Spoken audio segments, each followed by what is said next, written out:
Velthar adjusted his breathing apparatus as he walked through the gleaming corridors of the human space station. The air here was different from his homeworld. It carried strange scents that made his sensory organs tingle with unfamiliar sensations. This was his first diplomatic mission to Earth's outer colonies. Everything felt wrong. The humans had agreed to meet with the Centauri Collective after months of careful negotiations. The galaxy was facing its worst crisis in 1,000 years. 3 major star systems had already been destroyed in territorial disputes. Entire civilizations had been wiped out overnight. The surviving species were desperate for any solution that might prevent total galactic war. Velthar carried the hopes of 17 different alien races in his diplomatic pouch.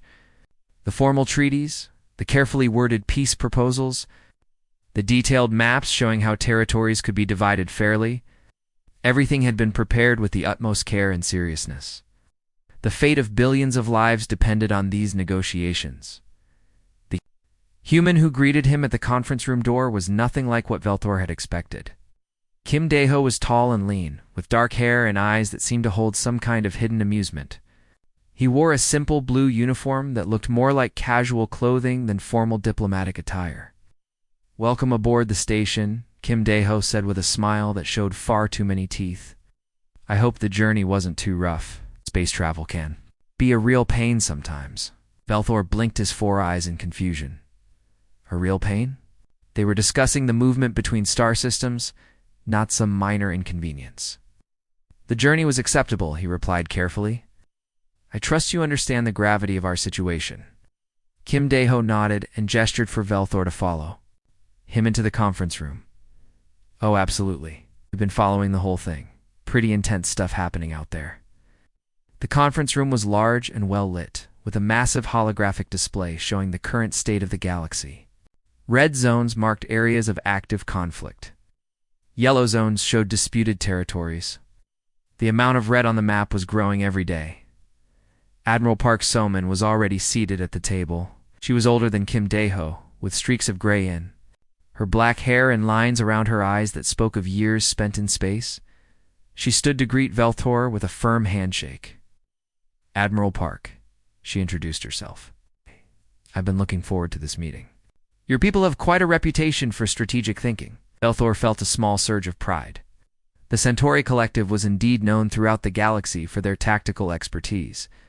"Thank you, Admiral. Hope we can find a path toward peace before more systems are lost." Park So-min gestured to the holographic display.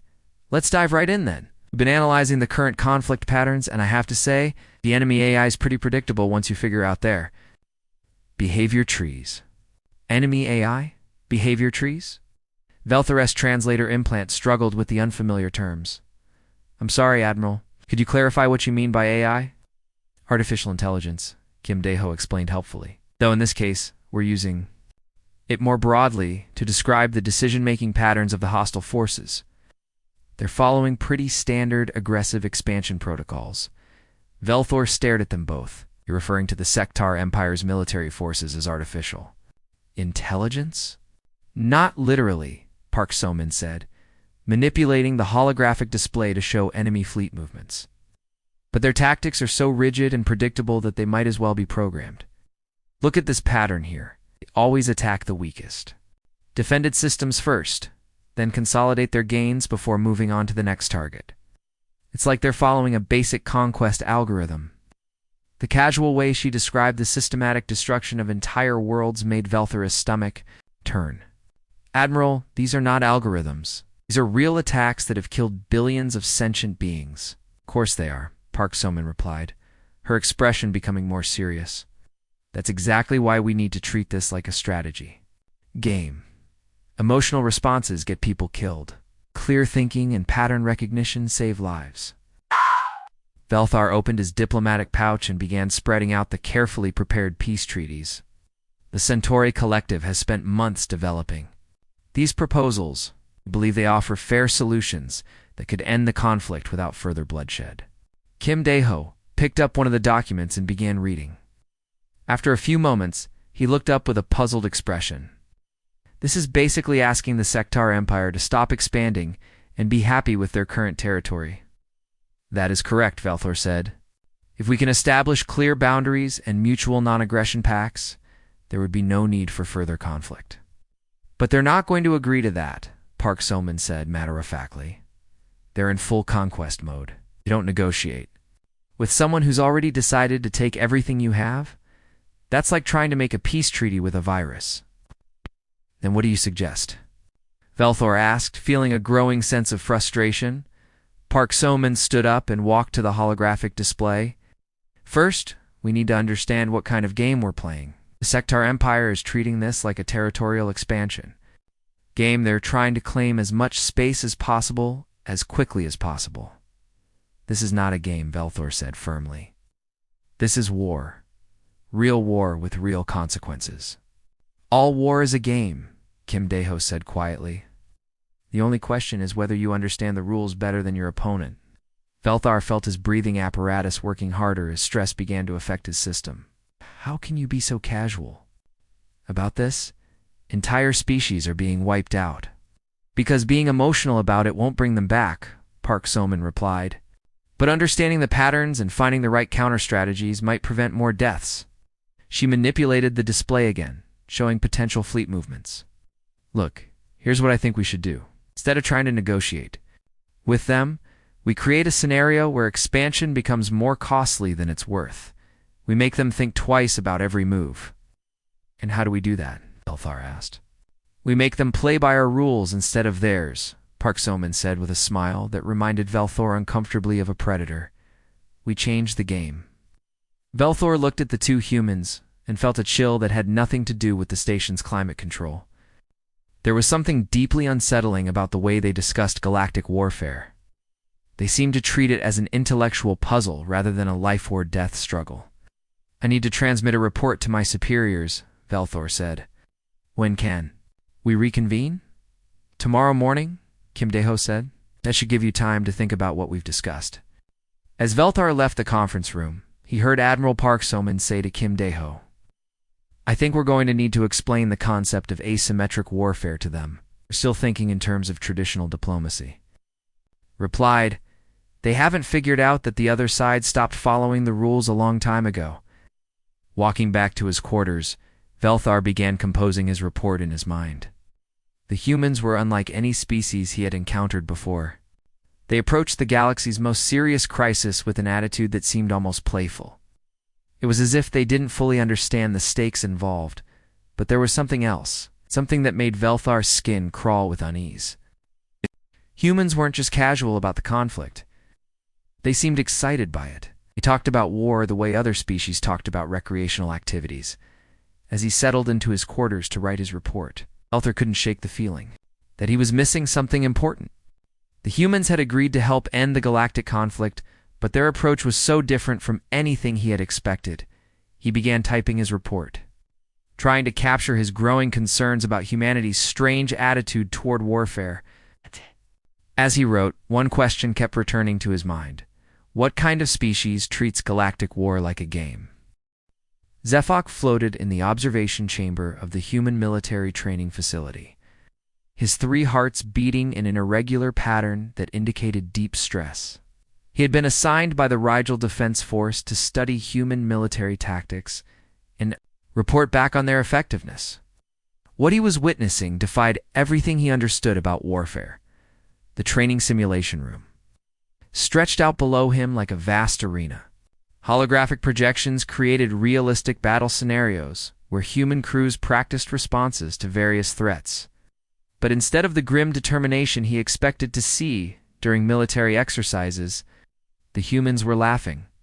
Commander Lee Min-ho stood at the center of the command platform, his eyes focused on multiple screens showing enemy fleet movements. The scenario was brutal. 3 human ships against an entire enemy armada. Any reasonable military commander would be calculating retreat options. Instead, Lee Min-ho was smiling. All right, team, Lee Min-ho called out to his crew. Looks like we've got a classic boss fight situation here. Remember, bigger doesn't always mean better. Sometimes the biggest enemies have the most obvious weak points. Boss fight. Zephok's translator struggled with the term. In his language, it could mean a confrontation with a superior officer, but the context made no sense. These humans were Facing simulated extinction, not a workplace dispute, the human weapons officer. A young woman named Choi Yujin worked at her console with movements that seemed almost like dancing. Her fingers flew across the controls while she hummed a tune that had an oddly energetic rhythm. Commander, I'm reading massive energy signatures from their flagship. Want me to try the thing we practiced yesterday? The speedrun strat? Lee Minho asked. Yeah, let's see if we can beat our previous time. Speedrun strategy? Zefok made frantic notes on his datapad. The humans had turned combat efficiency into some kind of time-based competition. They were trying to win battles faster, rather than just win them at all. Starting the timer now, called out the navigation officer. Current record is 4 minutes and 37 seconds. The simulation began in earnest. The enemy fleet moved in perfect formation, following standard military doctrine that had been proven effective across dozens of species. They outnumbered the humans 15-1. Their ships were larger and more heavily armed. By any logical calculation, the human forces should have been destroyed within minutes. Instead, Choi Yujin began performing maneuvers that made Zefok's eyes hurt to watch. She piloted her fighter craft through enemy formations with impossible precision, weaving between weapons fire that should have vaporized her ship instantly. But more disturbing than her skill was her attitude. Oh, come on, she said as enemy. Missiles locked onto her position. That's the best you can do? I've seen tutorial missions with better tracking systems. Tutorial missions. Zefok added another note to his growing list of incomprehensible human military terminology. The humans seemed to have their own language for describing combat situations, and none of it made sense to him. Yujin, you're getting too close to their point defense systems, Lee Minho warned. Don't worry, Commander. I know the pattern now. Their AI is using the same attack sequence as the Vorthon defense grid from last month's exercise. Once you figure out the timing, it's actually pretty easy to dodge. She was right. Zefok watched in amazement as Choi Yujin's fighter danced through what should have been an impenetrable wall of enemy fire. She moved like she could predict exactly where each shot would be fired before the enemy weapons even charged up. 2 minutes, 40 seconds, the navigation officer announced. We're ahead of schedule. Excellent, Lee Minho said. Time for the finale. Jin, are you ready for the exploit we discovered? Ready lining up the shot, she replied, her humming becoming more intense. This is going to be so satisfying. Exploit. Zefok's confusion deepened. In military terms, exploiting an advantage made sense. But the way the humans used the word suggested something different, something that implied the enemy had made a mistake in their basic design. What happened next made Zefok question everything he thought he knew about space combat. Choi Yujin's fighter approached the enemy flagship at maximum speed, flying directly toward what appeared to be certain destruction. But at the last second, she fired a single precise shot at a seemingly random point on the enemy ship's hull. The entire enemy fleet exploded. New record, the navigation officer shouted. 2 minutes, 18 seconds. The human crew erupted in cheers and applause. Several of them performed what appeared to be ritualistic celebration dances. Lee Minho nodded approvingly while making notes on his personal datapad. Good work, everyone, he said. That's the 3rd time this week we've beaten our previous best time. I think we're ready to try the nightmare difficulty setting. Nightmare difficulty? Zefok felt his breathing. Apparatus working overtime. The scenario they had just completed was already considered impossible by most military standards. The idea that the humans had even more challenging simulations was deeply disturbing. Commander Choi Yujin said, "Can we try the one where we're outnumbered 50-1? I want to see if the orbital bombardment trick works on multiple targets." Sure, Lee Minho replied. But remember, we're still working on perfecting that technique. Don't get frustrated if it takes a few tries to get the timing right. Don't get frustrated. Zefok stared at the human pilot. She was discussing the possibility of failure in a combat scenario that would result in the deaths of millions, and her biggest concern was about becoming frustrated. The next simulation began immediately. This time, the enemy force was so large that Zefok's tactical training suggested immediate surrender as the only reasonable option.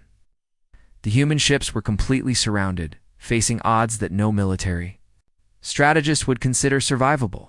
The humans responded by laughing harder. Okay, this is more like it, Lee Minho said with obvious excitement. Now we're talking about a real challenge. Yujin, remember the combo we practiced last week? One where I have to hit 17 different targets in a specific sequence while dodging the laser grid? She asked. That's the one. I love that combo. It's like the developers actually put some thought into the encounter design. Developers? Encounter design? Zefok's notes were becoming increasingly frantic. The humans were discussing warfare, using terminology that seemed to relate to entertainment rather than survival. But as the simulation progressed, Zefok began to understand something that chilled him to his core. The humans weren't just treating the exercises like entertainment. They were treating them like competitive entertainment. They were trying to outperform each other, to find new and more efficient ways to destroy their enemies. Incoming, Choi Yujin announced as she began her impossible maneuver sequence. I think I can shave another 15 seconds off the previous run. Zefok watched her ship dance through the enemy formation with movements that seemed to violate several laws of physics. She hit target after target with perfect precision, each shot timed to create maximum destruction with minimum effort. Her ship moved like it was following a choreographed routine rather than reacting to enemy fire. Achievement unlocked, she called out as the last enemy ship exploded. Full combo, no damage taken, under 90 seconds. Achievement unlocked? Zefok's translator gave up trying to process the phrase. But the meaning was clear enough. The humans had turned military excellence into a system of personal accomplishments. They were competing with themselves to become more effective killers. The simulation ended with another round of celebration. The human crew discussed their performance with the same enthusiasm that Zefok had seen other species use when talking about artistic accomplishments or scientific discoveries. Great job, everyone, Lee Minho said. Same time tomorrow? I want to try the scenario where we're defending against a planet killer weapon. Sounds good, Choi, Yujin replied. I've been working on some new evasion patterns that might let us get close enough to target the weak point. As the human crew filed out of the simulation chamber, Zefok remained floating in his observation post, trying to process what he had witnessed. The humans had approached scenarios of total annihilation. With joy and excitement, they had turned the most serious aspects of warfare into competitive challenges. But most disturbing of all was the realization that their approach was working. The humans were developing combat skills and tactical innovations at a rate that should have been impossible. Their casual attitude toward warfare wasn't making them weaker. It was making them stronger. Zefok began composing his report to the Rigel Defense Force. But he struggled to find words that could adequately describe what he had observed. How could he explain that the humans treated galactic warfare like some kind of recreational activity? How could he convey the terror of watching a species that seemed to enjoy the prospect of total war? One thing was becoming clear to him. The humans were unlike any species the galaxy had encountered before. And if they ever decided to stop playing games and start playing for real, the consequences would be unimaginable. Crickstar adjusted his recording equipment as the human military transport ship approached the battle zone. As a war correspondent for the Galactic News Network, he had covered conflicts across 17 different star systems. He had seen the rise and fall of entire civilizations, but he had never embedded with human forces before. And everything about this assignment felt wrong. The first major interstellar battle of the Galactic War was about to begin. The Sectar Empire had mobilized their entire fleet for what they called the final push. Intelligence reports suggested that over 3,000 enemy warships were heading toward the Kepler defense grid. The human forces defending the system numbered less than 400 ships. Any military analyst would call this a massacre waiting to happen. The smart move would be to evacuate the system and fall back to more defensible positions. Instead, the humans had volunteered to hold the line. Captain Song Hiram sat in the command chair of the HMS Tempest, studying tactical displays with the same focused attention that Crickstar had seen chess masters use during tournament matches. Her crew worked around her with an efficiency that spoke of countless hours of training. But there was something unsettling about their mood. They seemed excited, Captain reported the sensor operator, a young man named Jang Ki-moon. Enemy fleet is dropping out of hyperspace, confirming 3,247 ships. They're forming up in standard attack formation. Standard attack formation, Song Hiram repeated with what sounded like disappointment. I was hoping they'd try something new this time. Their AI is getting predictable. There it was again. The humans kept referring to enemy forces as AI, as if the Sectar Empire's military commanders were following programmed responses rather than making strategic decisions. Crickstar made a note to ask about this later. Captain, we're receiving communications from the other defense ships, reported the communications officer. They're asking for final instructions. Song Hiram activated the fleet-wide communication system. Attention all ships. This is going to be a classic tower defense scenario. They're going to try to overwhelm us with numbers, but remember what we learned in the simulations. Focus fire on the heavy cruisers first, then work your way down to the smaller ships. Don't get greedy and chase after the fast movers. Tower defense scenario? Crickstar's translator struggled with the term. It seemed to describe a military strategy where defenders held fixed positions against waves of attackers. But the casual way Song Hiram used the phrase suggested it was something the humans were already familiar with. Ma'am called out the weapons officer, Lieutenant Park Bo-young. I'm reading energy signatures from their flagship. Looks like they're charging up some kind of super weapon. Ooh, a boss weapon, Song Hiram said with obvious interest. I love it when they bring out the special attacks. Makes things more interesting. Boss weapon? Special attacks? Crickstar felt his stomach turning. The humans were discussing weapons, capable of destroying entire planets as if they were features in some kind of entertainment program. The enemy fleet began its approach. From Crickstar's position on the bridge, he could see the tactical display showing the massive sectar formation, moving toward the human defensive positions. The enemy ships moved with perfect coordination, their attack pattern designed to maximize damage while minimizing losses. Here they come, Song Hiram announced. Remember, people, we're going for a no-death run here. Nobody gets blown up today. Run. Crickstar quickly checked his translation equipment. The phrase seemed to refer to completing a mission without losing any units. But the way Song Hiram said it suggested this was some kind of personal challenge rather than a military objective. The battle began with a coordinated missile strike from the Sectar fleet. Thousands of warheads streaked toward the human positions, enough firepower to level a small moon. The human ships responded with defensive fire. They were vastly outnumbered. Crickstar expected to witness the systematic destruction of the human fleet. Instead, he watched something that defied everything he understood about space combat. The human ships began moving in patterns that seemed impossible.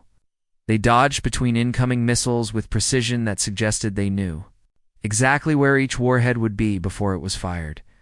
Their return fire was equally precise, hitting critical systems on enemy ships with shots that seemed to find weak points that shouldn't have existed.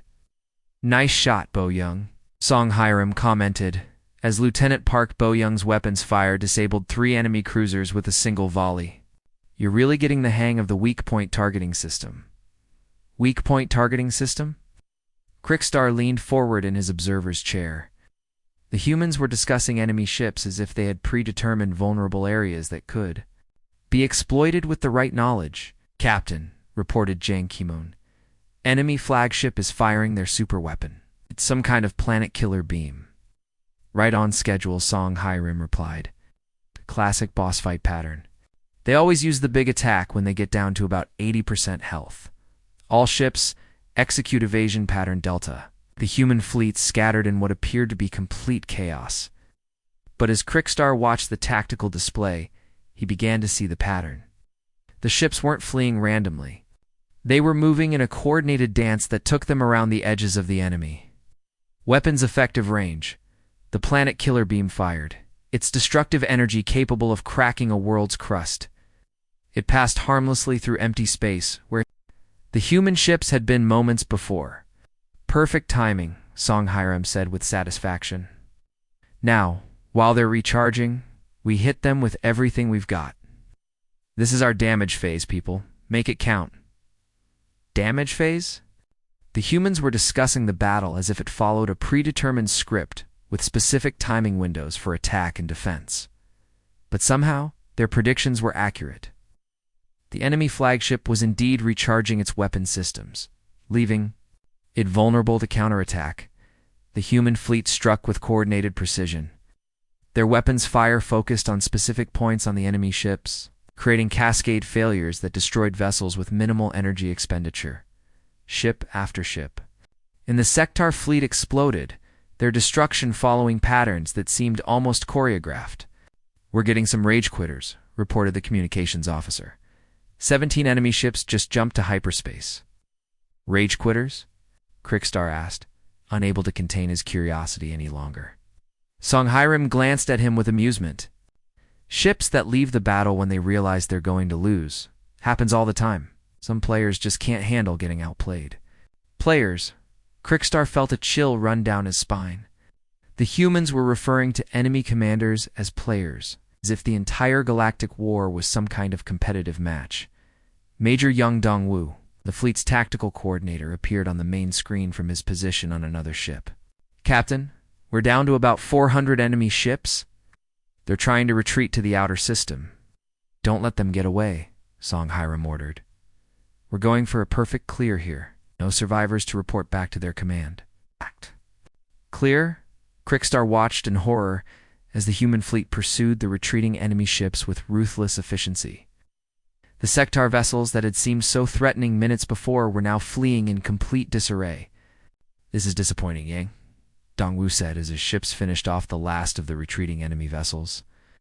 "I was hoping for more of a challenge." "They folded as soon as we disrupted their formation." "I know what you mean," Songhairim replied. "It's like they're not even trying anymore. Remember the old days when enemy AI actually adapted to our tactics? The battle was over. In less than 2 hours, a human fleet of 400 ships had completely destroyed a Sectar armada of over 3,000 vessels. The humans had suffered 0 casualties. Zero. Krikstar stared at the tactical display, trying to process what he had witnessed. The humans hadn't just won an impossible battle. They had won it while treating it like some kind of recreational activity. They had discussed enemy movements with the casual familiarity of people who had played the same game countless times before. "Captain," he said carefully, "how did you know what the enemy would do?" Songhairim looked at him with genuine surprise. "Experience mostly. Once you've seen the same attack patterns enough times, you start to recognize the tells. Empire uses pretty standard aggressive expansion tactics. They're not very creative. But how could you predict their weapon timing so precisely?" "Oh, that's easy," she replied. "Most military commanders follow similar behavioral patterns when they're under pressure. They tend to use their biggest weapons at predictable intervals. It's like they're following a script." A script. Krikstar felt his hearts racing. The humans were discussing galactic warfare as if it were a performance with predetermined patterns and predictable outcomes, but somehow their casual attitude was making them nearly invincible. Captain Lieutenant Park Boyoung called out, "We're receiving new orders from Fleet Command.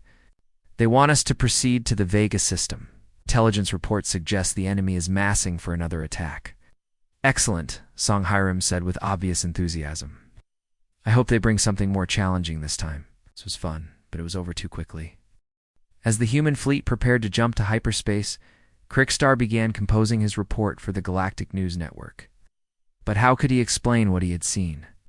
How could he describe a species that approached existential threats with genuine excitement? The humans had just achieved the impossible, and their biggest complaint was that it hadn't been challenging enough. They were treating galactic war like a competitive sport, and somehow that approach was making them unstoppable. For the first time in his career as a war correspondent, Krikstar felt genuinely afraid, not of the enemy forces, but of the allies he was embedded with. The humans were unlike anything the galaxy had seen before, and their casual approach to warfare was more terrifying than any weapon. Dr. Morden floated in his research chamber aboard the scientific vessel Inquiry, surrounded by holographic displays showing human psychological profiles. As the galaxy's leading xenopsychologist, he had been tasked with understanding how the human mind worked. After 3 months of interviews and observations, he was beginning to wish he had never accepted the assignment. The data was disturbing. Every test, every interview, every behavioral analysis pointed to the same impossible conclusion. Ow. The humans were not just treating warfare like a game. They had somehow turned their entire approach to reality into a competitive challenge. His first interview subject entered the chamber with the easy confidence that seemed to characterize all human military personnel. Sergeant Chen Sujin was a veteran of 12 major battles, had survived situations that should have killed her dozens of times, and maintained a cheerful attitude that made Dr. Morden's skin crawl. "Good morning, doctor," she said, settling into the interview chair with relaxed posture. "I understand you want to know about human psychology. What would you like to discuss?" Dr. Morden activated his recording equipment and pulled up his first set of questions. "Sergeant Chen, I would like to understand how humans process stress during combat situations. Most species experience fear, anxiety, and reduced cognitive function when facing mortal danger. How do humans cope with these responses?" Chen Sujin tilted her head thoughtfully. "I'm not sure I understand the question. Combat situations are when humans perform best. The stress actually makes us think faster and react quicker. But surely, you experience fear when facing superior enemy forces?" "Fear?" she repeated, as if the concept was foreign to her. "I guess there's a kind of excitement that comes with challenging encounters. But fear would just slow you down. You can't play effectively if you're scared of losing." There it was again. The gaming terminology that every human seemed to use when discussing warfare. Dr. Morden made a note and continued his questioning. "Sergeant, when you say play effectively, what exactly do you mean?" "Well, combat is essentially a real-time strategy game with very high stakes," she explained patiently. "You have to manage resources, predict enemy movements, adapt to changing conditions, and execute complex maneuvers under time pressure. The only difference is that the consequences are permanent." Dr. Morden felt his breathing apparatus working harder. "You see no difference between recreational activities and life-or-death combat?" "Of course there's a difference," Chen Sujin said. "Real combat is much more interesting. The AI is better, the graphics are perfect, and there's real emotional investment in the outcome. It's like playing the ultimate version of every strategy game ever created. It's the ultimate version of every strategy game." Dr. Morden struggled to process the implications. The humans had spent their entire evolutionary history preparing for real warfare through simulated warfare. They had turned play into practice and practice into instinct. His next interview was with Commander Yoon Tae-yoon, strategic planning specialist who had designed many of the tactics currently being used against the Sectar Empire. Yoon Tae-hyung entered the chamber, carrying a portable data device, and immediately began setting up holographic displays. "Doctor, I brought some examples of what we call gameplay evolution," he said, without preamble. "I think it might help you understand how human strategic thinking develops." Dr. Morden watched as Yoon Tae-young activated a series of recordings showing human children engaged in various competitive activities. The recordings spanned centuries of human development, showing games of increasing complexity and sophistication. See, Yoon Tae-young explained, "Humans have always been naturally competitive. But what makes us unique is that we've systematized competition. We've turned it into a method for rapid skill development and problem-solving enhancement." The recordings showed human children learning to think strategically through games that simulated resource management, territorial control, and tactical combat. As the children grew older, their games became more complex, incorporating elements of long-term planning, risk assessment, and adaptive thinking. "Every human grows up playing games that teach strategic thinking," Yoon Tae-hyung continued. "By the time we reach military age, we've already spent thousands of hours practicing the mental skills needed for warfare. We just don't think of it as practice, we think of it as fun." Dr. Morden stared at the recordings. "You're telling me that human recreational activities are actually military training?" "Not intentionally," Yoon Tae-hyung replied. "But the skills transfer perfectly. Pattern recognition, resource optimization, tactical adaptation, stress management under time pressure. Games teach all of these things naturally. The implications were staggering. Humans had accidentally created a society that turned every individual into a potential strategic genius. Their entertainment industry was effectively a massive military training program that operated without anyone realizing its true purpose. Dr. Morden's final interview was with Lieutenant Kim Hae-won, pilot who specialized in what humans called speedrunning. She entered the chamber with an energy that seemed barely contained, as if she was eager to get back to whatever challenge she had been working on. Lieutenant, I understand you hold several records for what humans call speedrunning. Could you explain this concept? Kim Hae-won's eyes lit up with enthusiasm. Speedrunning is about finding the most efficient solution to any given challenge. You analyze every aspect of a problem, identify the optimal path to your objective, and then execute that path with perfect precision. And how does this relate to military operations? Military operations are just speedrunning with higher stakes, she said matter-of-factly. You're trying to achieve your objective as quickly and efficiently as possible while minimizing losses. The principles are identical. Dr. Morden pulled up a tactical recording from one of Kim Hae-won's recent missions. This mission shows you destroying an enemy installation that was considered impregnable. How did you identify the weak points? Pattern? Recognition, she replied immediately. Every system has exploitable elements if you know how to look for them. The trick is understanding how the designers think and finding the shortcuts they didn't intend to create. You speak of enemy installations as if they were designed rather than built.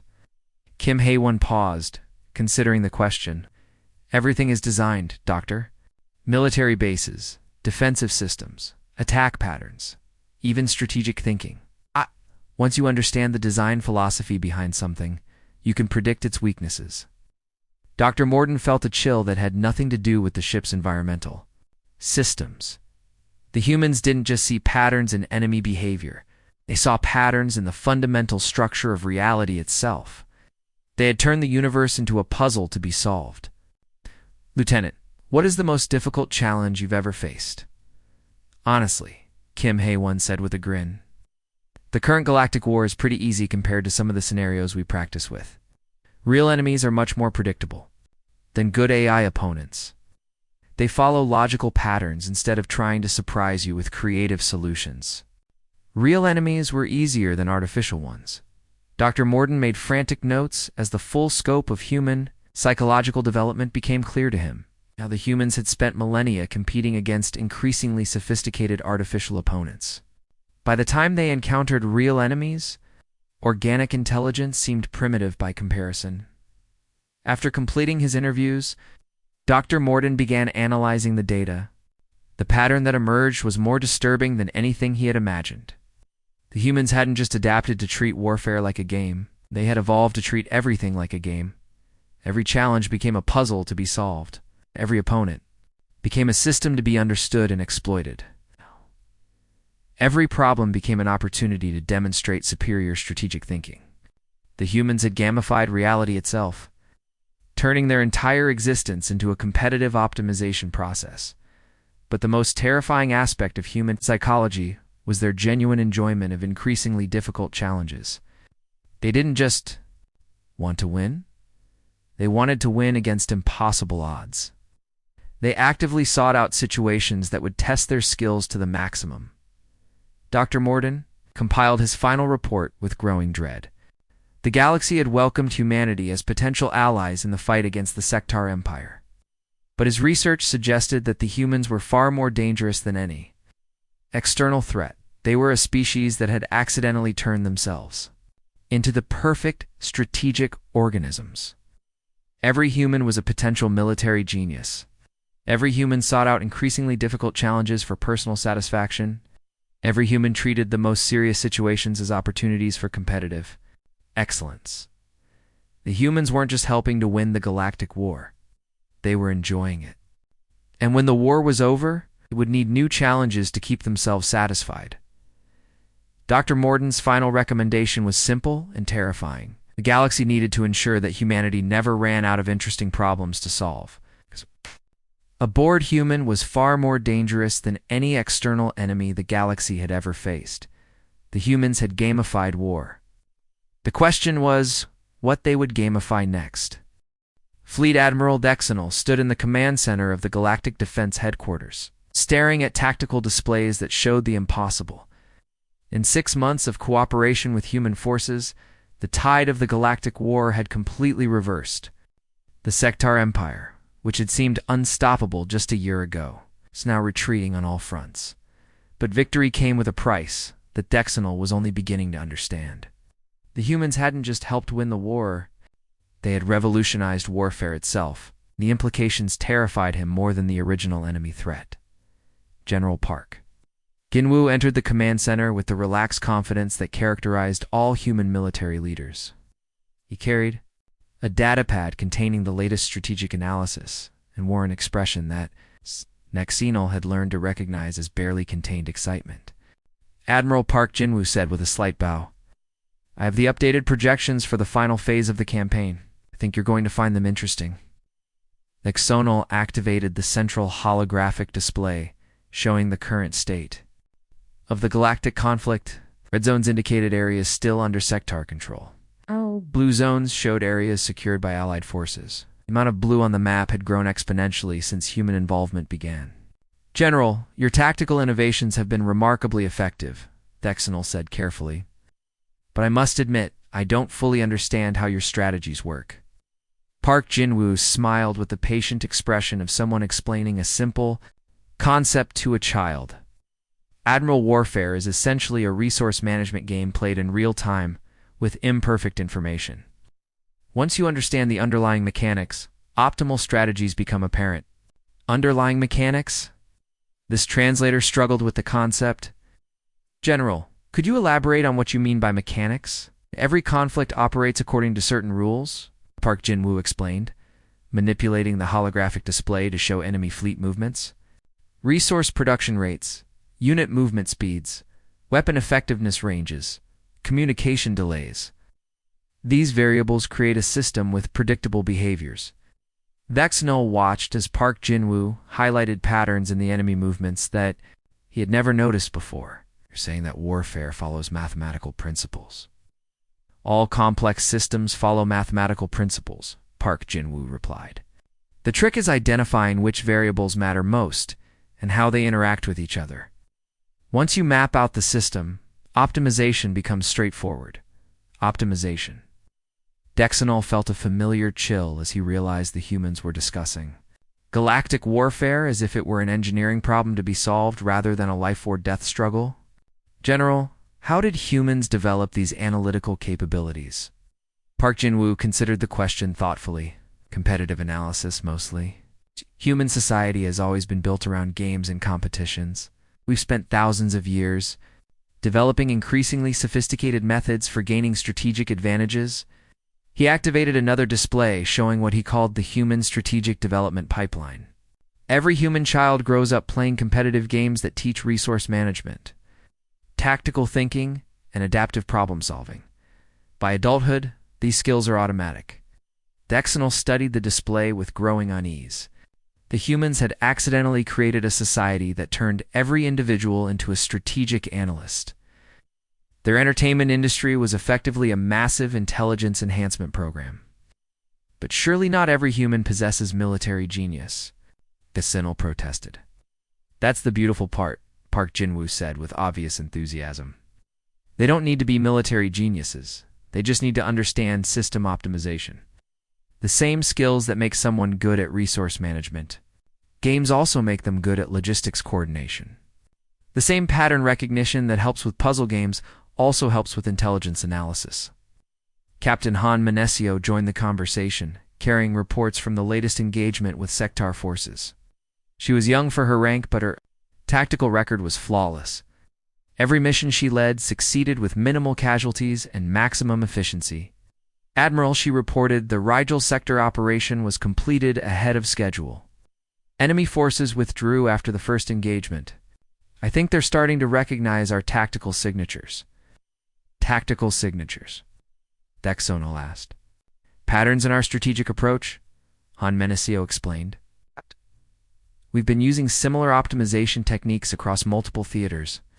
The enemy AI is starting to adapt, but they're adapting to the wrong variables." There it was again.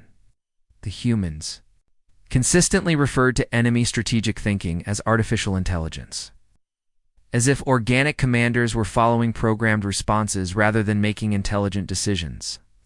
Captain, why do you refer to enemy commanders as AI? Han Menesio looked genuinely surprised by the question. Because they behave like AI, Admiral. They follow predictable decision trees, respond to stimuli in consistent ways, and fail to adapt to new strategies effectively. It's like fighting against a very sophisticated but ultimately limited computer program. Dexenol felt his understanding of the situation shift dramatically. The humans weren't just treating warfare like a game, they were treating their enemies like non-player characters in a game. It's a human perception. Organic intelligence that hadn't been optimized through competitive gaming appeared artificial. Captain, could you demonstrate your analytical process using a historical scenario? Of course, Han Menesio replied, pulling up tactical data from a recent battle. Here's a classic example. The enemy had superior numbers and better positioning, but they were using a standard defensive formation. The holographic display showed the enemy fleet arrangement in perfect detail. To Dexenol, it appeared to be a textbook defensive strategy with no obvious weaknesses. Now, Han Menesio continued. The key insight is that this formation assumes the attacking force will follow conventional assault patterns. But conventional patterns are designed for organic commanders with limited processing capacity and emotional decision-making. She manipulated the display to show the human attack approach. We used what we call an exploit pattern. Instead of attacking their strong points, we created a scenario that forced them to choose between defending their flanks and protecting their command ship. Their formation couldn't handle both simultaneously. Exploit pattern? Dexenol watched. As the human strategy unfolded on the display, it was brilliant. But more than that, it was alien. No other species would have thought to approach the problem from that angle. You're treating enemy strategies as if they have built-in weaknesses that can be discovered and exploited, he said. Everything has built-in weaknesses, Han Menesio replied matter-of-factly. That's what makes problem-solving interesting. The challenge is finding the optimal path through the solution space. Solution space? Dexenol realized that the humans were operating with a completely different conceptual framework than any other species. They saw reality itself as a system, to be optimized rather than a series of challenges to be overcome. Captain, what happens when humans face problems that don't have optimal solutions? Han Menesio paused, looking genuinely confused by the question. I'm not sure I understand. Every problem has a solution space. Some solution spaces are larger and more complex than others, but there's always an optimal path if you can map out all the variables. But what about problems that are genuinely impossible to solve? Those are the most interesting problems, she said with obvious excitement. Usually, impossible problems just mean you haven't identified all the relevant variables yet. Once you expand your analysis to include previously unconsidered factors, new solution paths become apparent. Dexenol felt a deep existential dread as he realized the full implications of human psychology. They didn't just treat warfare like a game. They treated the universe like a game. Every challenge was a puzzle to be solved. Every limitation was a constraint to be optimized around.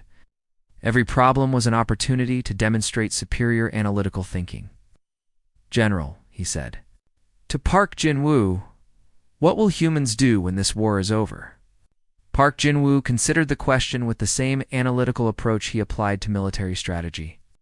Hopefully, we'll find new challenges to work on. Galactic infrastructure optimization, resource distribution efficiency, maybe some kind of exploration initiative. There are always interesting problems that need solving, new challenges. Dexenol understood now why Dr. Morden's psychological report had been so disturbing. The humans weren't just allies in the current conflict. They were a species that required increasingly difficult challenges to maintain psychological satisfaction. And if no suitable challenges are available, we'll create some. Park Jin-woo replied with a smile that sent chills down the spine. Humans are very good at creating interesting problems for themselves to solve.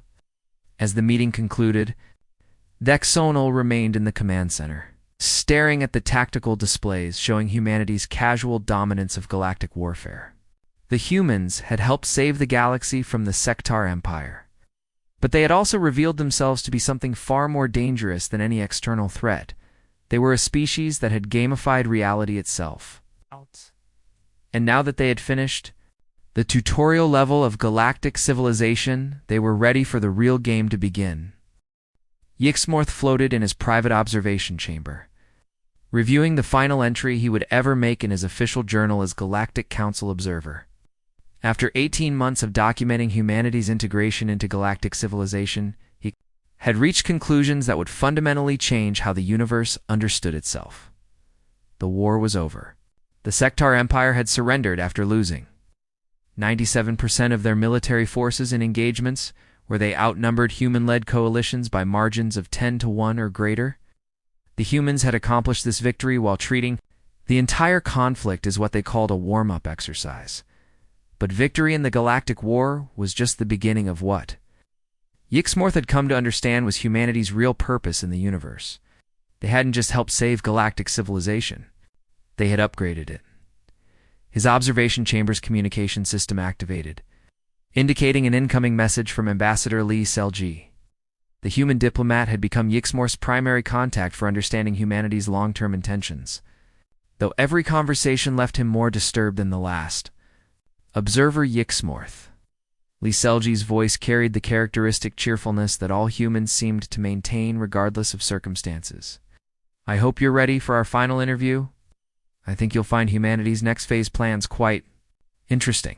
Yixmorth activated his recording equipment and prepared for what he suspected would be the most important conversation of his career. Ambassador, I understand that humanity is proposing significant changes to galactic infrastructure and organization. That's right, Lee Selji replied, her image appearing on the holographic display. We've completed our analysis of galactic civilization, and we've identified numerous optimization opportunities. The current system is functional, but it's running at maybe 15% efficiency. 15% efficiency? Yixmorth felt his breathing apparatus working harder. Ambassador, galactic civilization has developed over millions of years. The current systems represent the accumulated wisdom of thousands of species. Oh, absolutely, Lee Selji agreed with genuine enthusiasm. And it's a remarkable achievement, especially considering the constraints you were working with. Now that we understand the underlying mechanics, we can implement some upgrades that should improve performance dramatically. Underlying mechanics, upgrades, performance improvements. The humans were discussing galactic civilization as if it were some kind of system that could be optimized rather than a complex society that had evolved through natural processes. Ambassador, could you provide specific examples of these optimization opportunities? Lee Selji activated a holographic display showing what appeared to be a complete redesign of galactic infrastructure. Well, for starters, your current transportation network is incredibly inefficient. You're using point-to-point hyperspace jumps when you could implement a hub-and-spoke system with dedicated transit lanes. Yixmorth studied the proposed changes with growing alarm. The human plan would require rebuilding the entire galactic transportation system from scratch. This would take centuries to implement and cost more resources than most species possess. Actually, we've run the numbers, Lee Selji said casually. With proper project management and resource optimization, the whole thing could be completed in about 40 years. The efficiency gains would pay for the construction costs within the first decade. 40 years to rebuild galactic infrastructure. Yixmorth realized that the humans weren't just proposing improvements. They were proposing to treat the entire galaxy as a large-scale engineering project. Ambassador, what about the political implications? Many species would resist such dramatic changes to systems they've used for millennia. That's why we're implementing the transition gradually, Lee Selji explained. We're starting with demonstration projects that show clear benefits. Once species see the performance improvements, adoption becomes voluntary rather than mandatory. Performance improvements? Voluntary adoption? The humans were discussing social change as if it were software deployment rather than cultural evolution. Surely some species will prefer their traditional methods. Of course, Lee Selji agreed, and that's perfectly fine. The new systems are designed to be backward compatible. Species that want to maintain traditional approaches can do so while still benefiting from overall efficiency improvements. Backward compatible? Yixmorth felt a familiar chill as he realized the humans were discussing other species. Cultures, as if they were legacy systems that needed to be supported during an upgrade process. Ambassador, these changes seem to require a fundamental shift. In how galactic civilization operates, what is humanity's ultimate goal? Lee Selji paused, considering the question with the same analytical approach that humans applied to all complex problems. Honestly, we're not entirely sure yet. This whole galactic civilization thing has been a pretty good tutorial level for understanding large-scale system optimization. But we're starting to think there might be bigger challenges out there. Tutorial level. Yixmorth felt his heart's racing. Ambassador, are you saying that humanity views galactic civilization as preparation for something else? Well, think about it, Lee Selji said with obvious excitement. We've got this entire galaxy running efficiently. We've solved the major conflict resolution problems, and we're implementing infrastructure upgrades that should sustain billions of species for millions of years. That's great, but it's also kind of limiting. Limiting in what way? Scale, mostly, Lee Selji replied. A single galaxy is a nice proof of concept, but there are billions of other galaxies out there. Some of them probably have their own civilizations. With completely different optimization challenges, Yixmorth stared at the human ambassador, trying to process the implications of what she was saying. You're considering expanding beyond our galaxy? Not immediately, Lee Selji assured him. We want to make sure we've got this galaxy running smoothly before we take on any new projects. But yeah, eventually we'll probably want to see what's happening in other parts of the universe. Other parts of the universe? Yixmorth realized that humanity wasn't just treating galactic civilization as a game. They were treating the entire universe as a game, with galaxies serving as individual levels to be completed and optimized. Ambassador, what happens to existing galactic civilization if humanity moves on to other challenges? Oh, it keeps running, Lee, Selji said matter-of-factly. That's the whole point of good system design.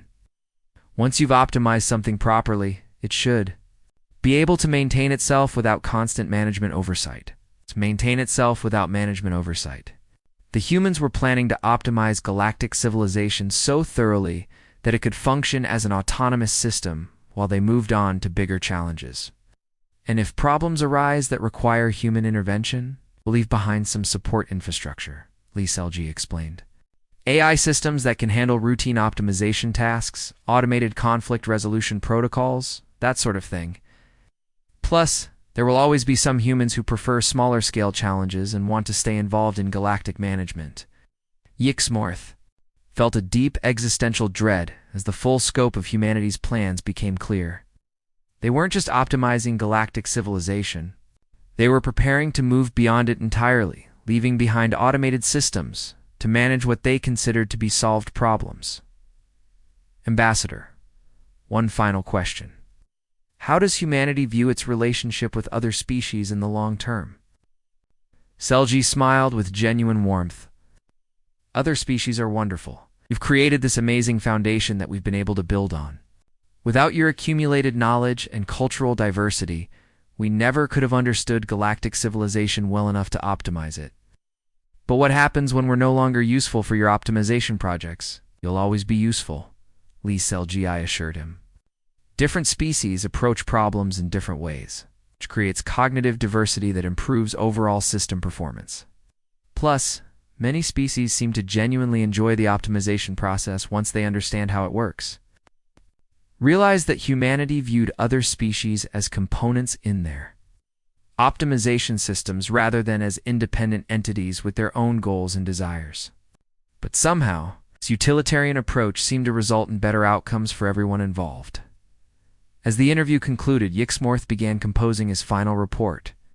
The document would serve as both a warning and a prophecy for future galactic civilizations. Humanity had revealed itself to be the ultimate optimization species. They treated reality as a system to be improved rather than a circumstance to be endured. They approached every challenge as an opportunity to demonstrate superior problem-solving capabilities. Most terrifyingly, they seemed to require increasingly Difficult challenges to maintain psychological satisfaction. The Galactic War had been humanity's introduction to large-scale system optimization. Galactic civilization was their current project. But Yxmorth now understood that these were just stepping stones toward challenges that other species couldn't even imagine. The humans had gamified reality itself, turning the universe into an infinite progression of increasingly complex optimization problems. And they were very, very good at their game. Yxmorth's final log entry contained one last disturbing realization. Humanity's casual approach to the impossible wasn't a character flaw or a cultural quirk. It was an evolutionary advantage that made them nearly unstoppable in any scenario. Where improvement was possible, the universe had been operating under the assumption that survival was the ultimate goal. Humanity had revealed that optimization was a higher aspiration than mere survival. And once that realization spread to other species, the universe would never be the same. The game was just beginning.